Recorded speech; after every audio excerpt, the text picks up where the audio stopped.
Di nomor 21 kita masuk ke materi optika fisis, di mana ada suatu percobaan yang menggunakan cahaya dengan panjang gelombang 6,5 kali 10⁻⁷ meter dijatuhkan pada celah ganda dengan jarak antar celah 1 kali 10⁻³ meter dan menghasilkan pola interferensi pada layar yang berjarak 1 meter dari celah ganda.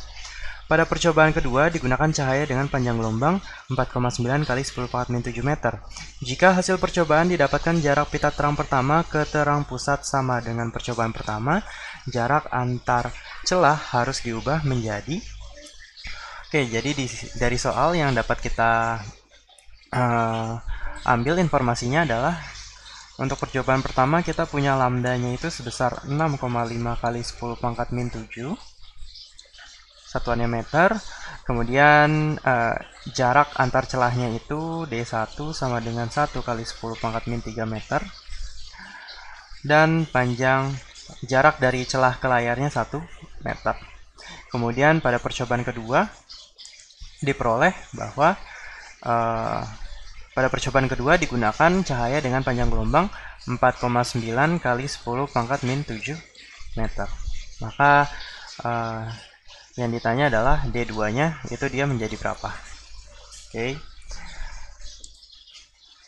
Jadi kan di sini diketahui bahwa selain itu diketahui bahwa jarak pita terang pertama ke terang pusat sama dengan percobaan pertama gitu ya.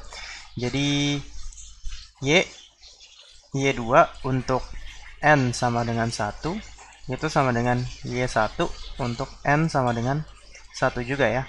Jadi kan untuk percobaan celah ganda yang berlaku untuk interferensi maksimum atau kondisi terang terjadi, pita terang terjadi ketika D per L itu sama dengan N lambda, dimana N-nya itu bernilai 1, 2, 3, dan seterusnya. Jadi dari sini kita peroleh bahwa nilai Y itu dia akan sama dengan N lambda dikali L dibagi D. Nah, dari sini baru kita bisa mulai masuk ke soal, dimana tadi kita peroleh bahwa Y pada percobaan kedua itu sama dengan Y pada percobaan pertama untuk jarak dari terang pertama, pita terang pertama ke terang pusat gitu ya. Jadi kita tulis di sini aja. Y2 untuk N sama dengan 1 itu sama dengan Y1 untuk N sama dengan 1. Oke, jadi di sini N lambda 2 L2. Oke, karena tidak ada perubahan dari nilai L-nya berarti kita tulis L aja nggak apa-apa. Sementara D-nya diubah ya. D2 di sini N lambda 1 L per D1. Jadi karena nilai N dan L-nya sama, jadi bisa langsung kita coret. Sehingga yang ditanya itu untuk D2-nya, dia akan sama dengan lambda 2 per lambda 1 kita kalikan dengan D1. Sehingga diperoleh D2 akan sama dengan lambda 2-nya adalah 4,9 kali 10⁻⁷ dibagi lambda 1-nya itu 6,5 kali 10⁻⁷, D1-nya 1 kali 10⁻³ meter. Oke, ini dengan ini habis. Jadi dari sini kita peroleh D2.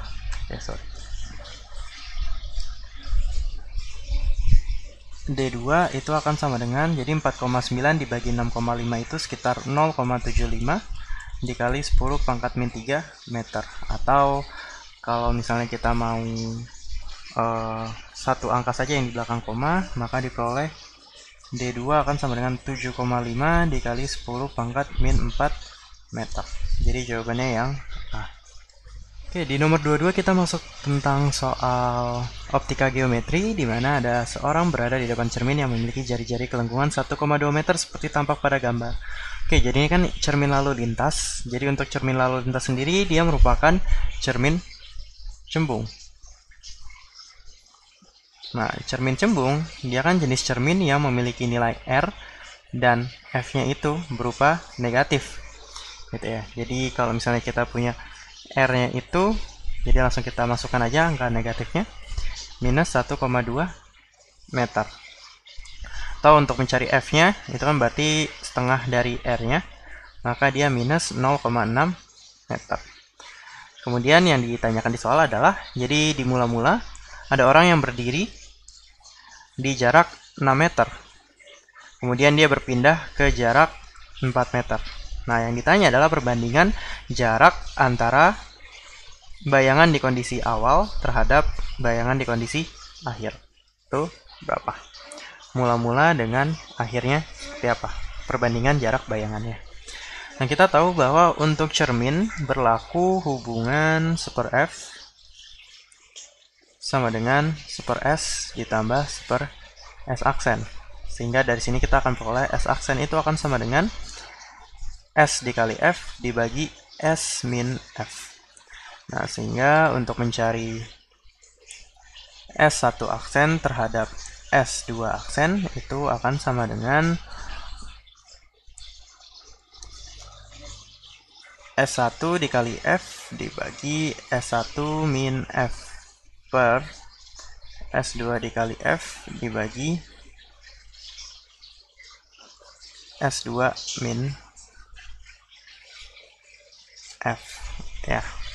Nah, yang di sini kan F-nya dikali ya. Jadi sebenarnya yang ini dengan ini bisa kita coret sehingga di sini kita peroleh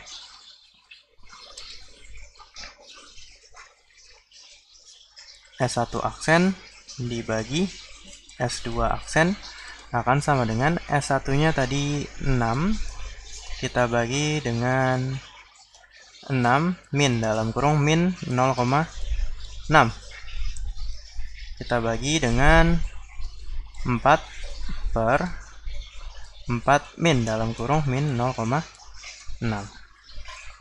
Nah, kemudian kita lanjutkan lagi. Di sini kita peroleh S1 aksen per, langsung saja.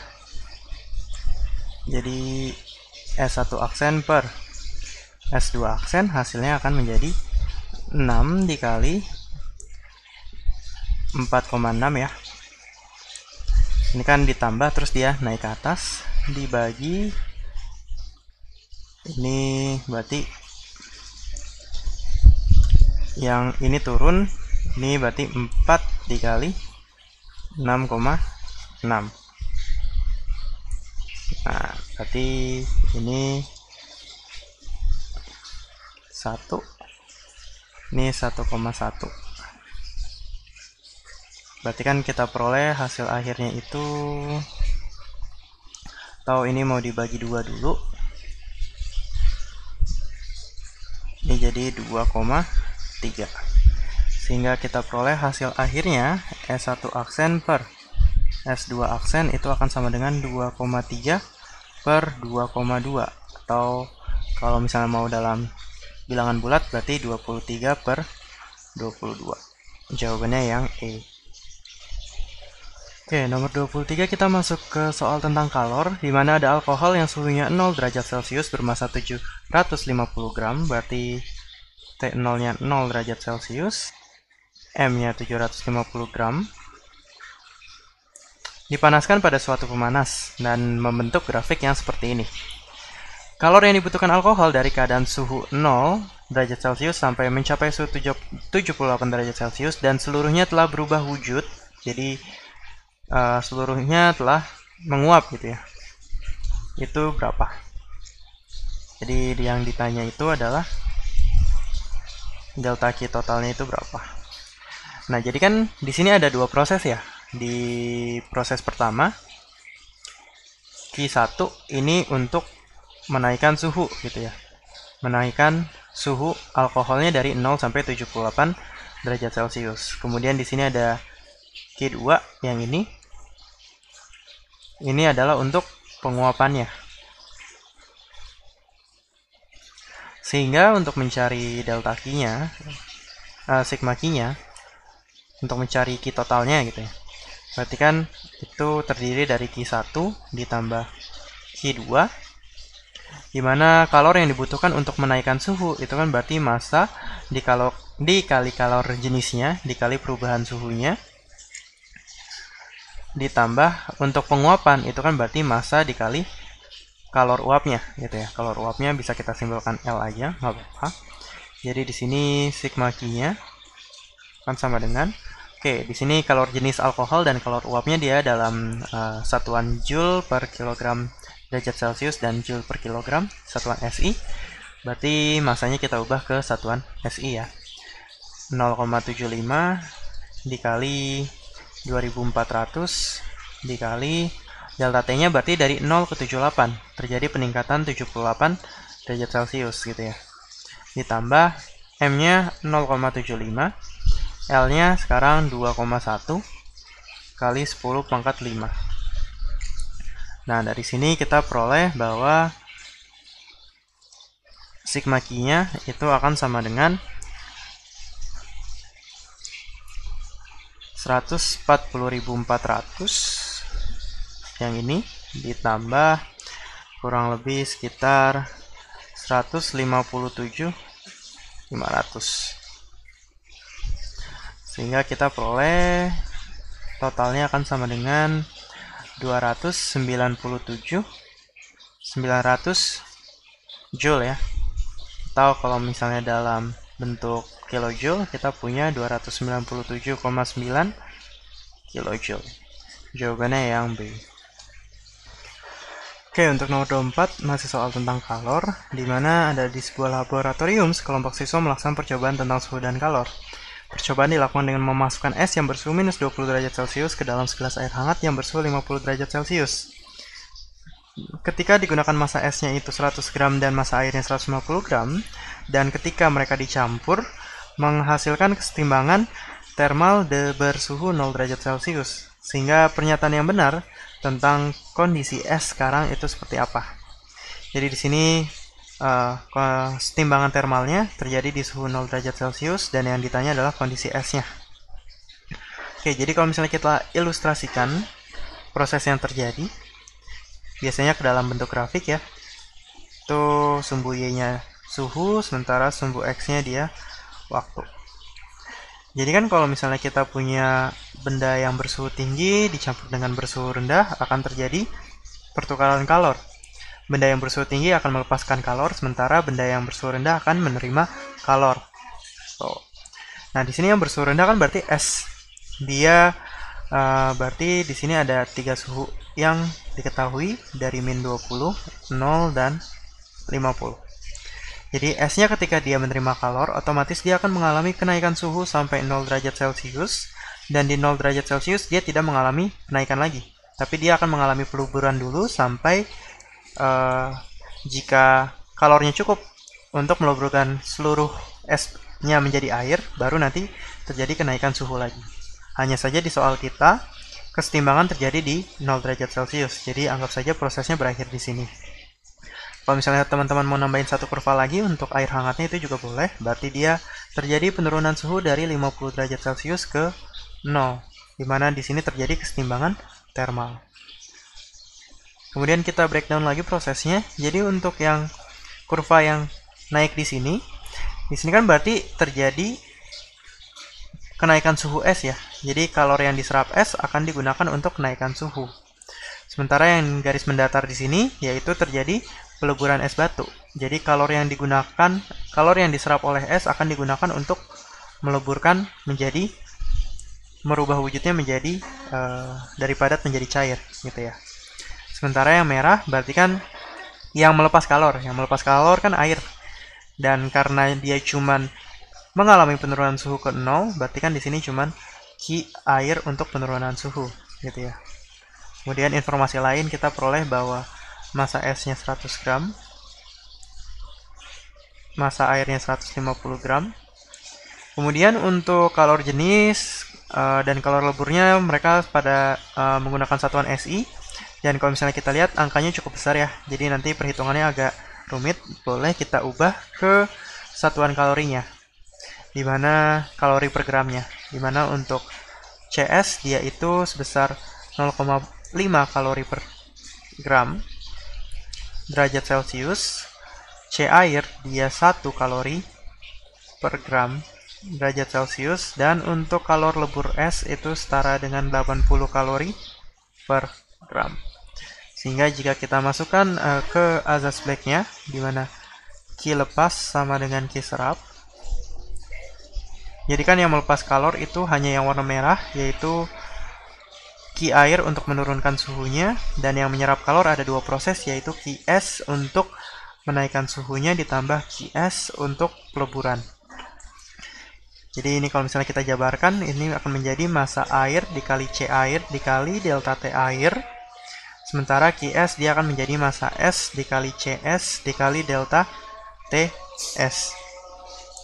Nah, untuk peleburannya, karena kesetimbangan thermal terjadi di suhu 0 derajat Celcius, kita nggak tahu apakah kalornya cukup untuk meleburkan seluruh es atau tidak. Dan itu yang ditanyakan di soal, apakah esnya melebur semua atau tidak. Nah, karena kita belum tahu, maka di sini kita bisa menggunakan delta M. Yang menyatakan bahwa massa es yang melebur. Jadi delta ME di sini menyatakan jumlah massa es yang melebur dikali kalor leburnya. Oke, kita masukkan angkanya, massa airnya itu 150 gram dikali 1 dikali delta T-nya, berarti terjadi penurunan suhu dari 50 ke 0 ya. Jadi ini besarnya 50. Massa es di sini dia 100 gram dikali 0,5 dikali kenaikan suhunya dari min 20 ke 0, berarti dia 20. Sementara delta ME-nya yang kita cari dikali 80. Dari sini kita peroleh 80 delta ME itu akan sama dengan 7500 dikurang 1000. Jadi 80 delta ME setara dengan 6500. Maka massa es yang melebur itu kurang lebih sekitar 81,25 gram. Sehingga untuk mencari massa es yang masih tersisa atau massa es aksen itu akan sama dengan massa es awal dikurang perubahan massanya ya. Jadi di sini kita peroleh 100 gram dikurang 81,25, maka diperoleh massa es yang tersisa itu sebanyak 18,75 gram. Jawabannya yang D. Jadi ketika terjadi kesetimbangan thermal, seluruh esnya belum mencair. Oke, di nomor 25 ini tentang perambatan kalor, di mana kita punya sebuah ruangan kerja yang dibagi menjadi dua ruangan. Satu ruangan akan dipasang AC dan satu ruangan tidak dipasang AC, dengan cara dipasang penyekat yang terbuat dari kaca dengan luas tertentu. Apabila yang diinginkan bahwa suhu di ruangan yang dipasang AC tetap terjaga, jenis kaca yang harus digunakan sebagai penyekat adalah yang mana? Ya. Jadi kan kita tahu bahwa jika penyekatnya terbuat dari kaca atau dari benda padat, otomatis terjadi perambatan kalor secara konduksi. Nah, untuk konduksi sendiri, besarnya laju perambatan kalor atau Q per T. Ini laju perambatan kalor ya. Jadi kayak dia menyatakan seberapa banyak kalor sih yang berpindah per satuan waktu. Itu kan besarnya sama dengan konduktivitas dikali luas penampang dikali perbedaan suhu antara satu sisi dengan sisi yang lain dibagi ketebalannya. Nah, berarti kan kalau misalnya antar jenis kaca ini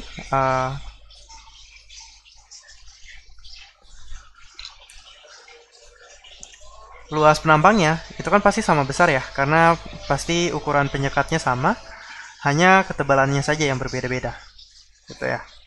Jadi kalau misalnya kita sesuaikan dengan besaran yang kita punya, jadi kan Q per T di sini akan sama dengan K per D gitu ya. Jadi yang berpengaruh di sini hanya nilai konduktivitasnya aja K dan ketebalannya D dalam sentimeter. Nah, jadi kan yang diinginkan di soal adalah di ruangan yang dipasang AC, suhu di ruangan yang dipasang AC tetap terjaga, artinya agar suhu tetap terjaga, maka Q per T-nya atau lajunya harus kecil. Gitu ya.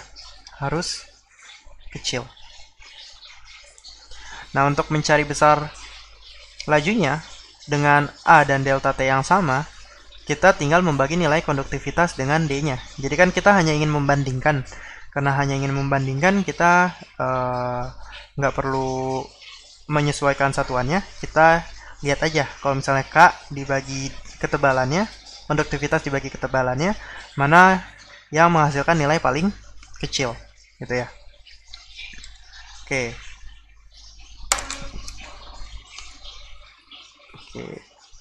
Ini dipindahin aja ke sini. Oke, berarti kalau misalnya kita coba hitung, oke, 1,296 dibagi 0,5 itu hasilnya sekitar 2,592. Yang untuk Ray-Ban dia 2,654. Ini tinggal K dibagi D-nya ya.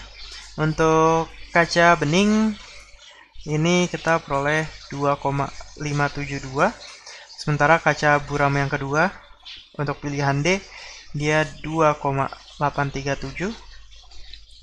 Yang E itu besarnya 2,697.